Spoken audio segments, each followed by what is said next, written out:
حدیث نمبر 2618۔ حضرت ابو سلمہ فرماتے ہیں، میں نے حضرت عائشہ رضی اللہ عنہا سے رسول اکرم صلی اللہ علیہ وسلم کے روزوں کے بارے میں پوچھا تو انہوں نے فرمایا، آپ روزہ رکھتے تھے حتیٰ کہ ہم کہتے آپ روزہ ہی رکھیں گے، اور آپ روزہ رکھنا چھوڑ دیتے حتیٰ کہ ہم کہتے آپ کبھی روزہ نہیں رکھیں گے، اور میں نے آپ کو ماہ شبان کے علاوہ کسی مہینے میں روزے زیادہ رکھتے ہوئے نہیں دیکھا۔ آپ نے شبان کا مہینہ مکمل روزے رکھتے، یعنی شبان میں چند دنوں کے علاوہ باقی دنوں میں روزے رکھتے تھے۔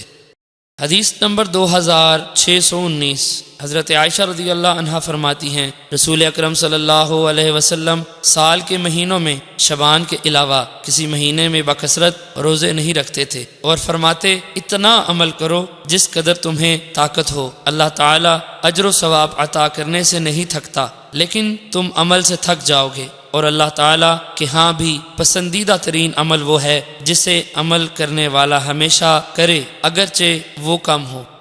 حدیث نمبر 2620۔ حضرت ابن عباس رضی اللہ عنہ سے مروی ہے، فرماتے ہیں رسول اکرم صلی اللہ علیہ وسلم نے رمضان شریف کے علاوہ کسی مہینے میں مکمل روزے نہیں رکھے، اور جب آپ روزہ رکھنا شروع کرتے تو کہنے والا کہتا اللہ کی قسم آپ روزے نہیں چھوڑیں گے، اور آپ روزے رکھنا چھوڑ دیتے تو اس قدر چھوڑتے کہ کہنے والا کہتا اللہ کی قسم آپ روزہ نہیں رکھیں گے۔